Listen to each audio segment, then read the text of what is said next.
Вийшла я вам показати свою люфу. Але от маю дитину на руках, видите, нявкає, драпається, і хоче б я її бавила. Ну ти мушу бавити, ну а що, я стара мушу слухати, підчинятися всім. А подивіться, а ми ту люфу пустили, так от де виноград, подивіться, який виноград, видите, які великі грона, але він ще зелений. А тут, дивіться, яка люфа повесла. Тут подивіться, яка друга. Ми лише перший рік посадили, я не знаю, яке воно буде.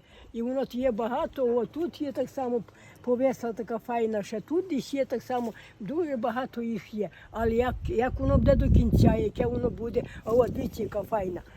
Така як погорок, одна, друга, видите, які рісні, але яке воно буде, як воно вийде, то я не можу знати.